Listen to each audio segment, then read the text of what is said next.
A lot of our mothers raising these children on their own, they're getting tired. If you're a mother and you're raising a son and the school is on your back, about ADHD on your back, about special education, what are you going to do? You don't know no better. You're raising these children on your own, no help. You're going to give in. I can't blame her. She's caving into the pressure of being a single mom. That's where the community comes in, because we keep trying to blame the single mother for what's going on with the children. How can the mother be what's wrong with the community is what's wrong? Yes. Where's the black church? Yes. The black church ain't doing nothing when it comes to the war against our children. Where's the black politicians? Where's the black business owners? Where's all the so-called cultural organizations? You understand? So we got to look at the failure of the community to protect its children and protect its women. You don't get to normal mental health. You don't get mental health until you have a community that is functional and adaptive. We are maladaptive and dysfunctional. Part of that is white supremacy, but the other part is black laziness, black complicity, black inertia, a lack of black initiative. And even in the conscious community, we have a big issue because everybody just wants to learn and study the information, but that's not going to save us. It's necessary. We need knowledge of self. It's necessary, but it's not sufficient. When do we start building the institutions? We want to read all the books, but we don't want to build no schools. We want to go to Kemet every year, but we don't want to build no hospitals. We want to do Kwanzaa. We want to do the festivals, but where are the processes, the systems, and the institutions that our people need in order to raise themselves up? So I want to talk to you about the entertainment industry. This is one area that's got our youth trapped. What are your opinions on that? Here's the thing. The reason why so many black male youth want to be athletes and entertainers, two reasons. Number one, they don't have enough role models in their everyday life that are not athletes and entertainers. If you come from the ghetto, from the hood, the average successful black male you see is an athlete or an entertainer. When he becomes a doctor, a lawyer, psychologist, educator, he moves out the black community.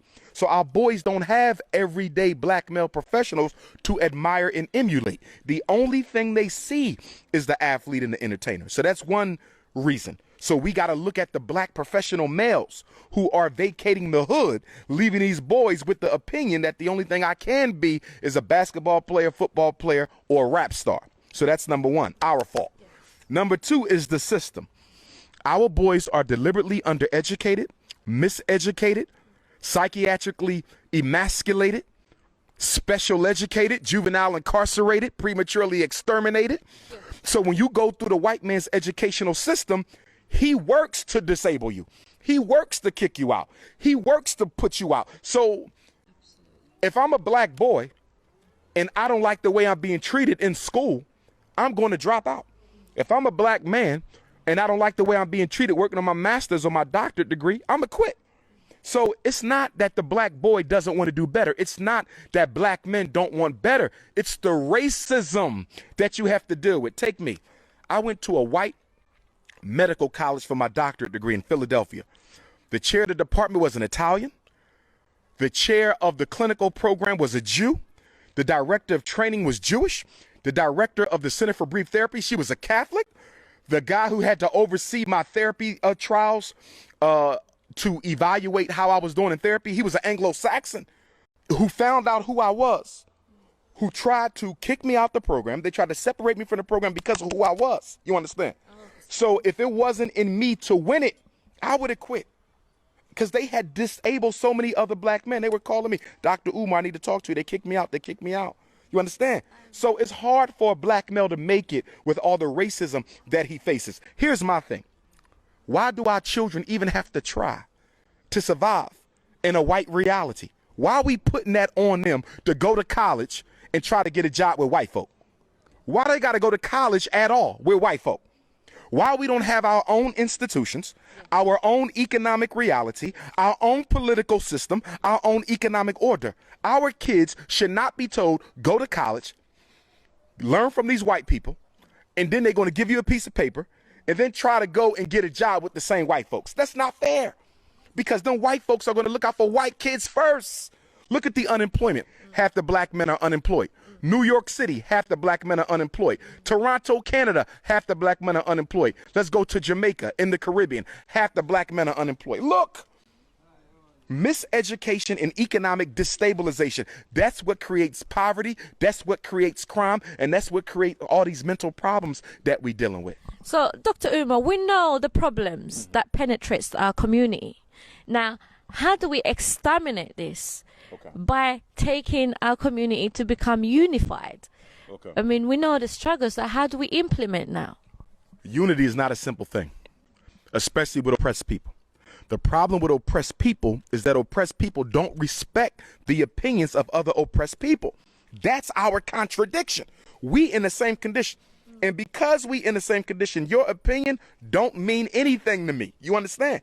So when we come together to solve a problem, it always turns into fighting, factionalism. Because even though I know we need to work together, I don't want to listen to you because you ain't no better than I am. You see that? So the post-traumatic slavery disease is at the heart of any attempt to bring black folk together. There's something else we got to understand. We assume that black people have a problem with white supremacy. We assume that black people want to get rid of white racism. That's an assumption you cannot make. If you study our history, what do you find? It's not the racism that black people have a problem with. We've been conditioned to accept the white man as Lord. So we don't have a problem with him being in control. Do you know what our problem is? We have a problem with the position he's given us in relation to the power structure. So the average brother or sister who's fighting in the revolutionary movement ain't fighting against white supremacy. They're fighting to improve their position under white supremacy. So, for example, in the 1960s, during the Black Power movement, they often say that the brothers went in with a fist into the government. Yes. They came out with a job. When they came out with the job, a lot of them gave up the revolution. You understand? A lot of them became politicians. They became preachers. So did you really have a problem with the racism? No. You just had a problem with how you were positioned under the racism. So we got to make sure we pick the people who are serious about overcoming the oppression, because a lot of us are not, even the revolutionaries.